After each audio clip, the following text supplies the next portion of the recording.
under the gleam of soft studio lights in Riyadh. An air of quiet anticipation filled the room. The walls, painted a pale ivory, seemed to catch and cradle every flicker of light, giving the space kind of suspended calm, the kind that only exists before beauty is fully revealed. It was another campaign day for at Nabtututu, a brand now known for transforming modest design into something almost ethereal. The stylists whispered, cameras clicked, and lenses were adjusted. In the midst of the movement stood a woman no one seemed to know by name, simply referred to as the model. She wasn't introduced, and no one asked who she was. Yet the moment she stepped forward, silence followed her like gravity. She wore a blue gown, the kind of blue that wasn't sky, wasn't sea, but something between them. Richer, deeper, with undertones of dusk. The gown had a sculpted simplicity that revealed its sophistication only through time. Smooth satin that draped her frame like poured water, and along the back, gold and white stripes that descended in perfect symmetry. They ran from the shoulder blades to the curve of her lower back, glimmering like threads of dawn light. There was nothing excessive about the gown. It didn't shout, it breathed, and she wore it with the grace of someone who understood the silent language of elegance. The team watched her with a kind of reverent fascination. When the photographer lifted his camera, something about the way she turned made the moment feel cinematic.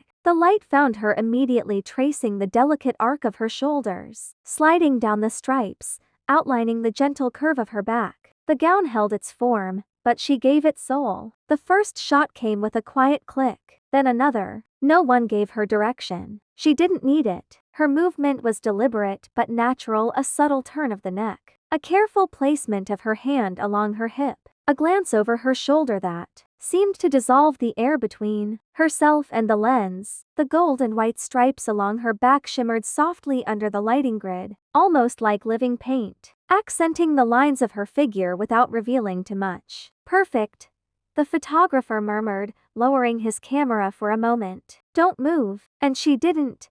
She stood, poised, her breathing calm, her expression serene. The room seemed to hold its breath. It wasn't just her posture, it was her presence. Something about her steadiness drew everyone inward, into that space between professionalism and awe. Her body spoke the language of rhythm. Her stillness carried meaning. The stylist approached, adjusting the train of her gown, ensuring the hem fell in a precise circle around her feet. The assistant lighting technician angled a reflector slightly, catching the soft gleam of gold along her back. Even in the midst of this technical flurry, she never lost composure. She waited, motionless but alive, as though she were carved from time itself.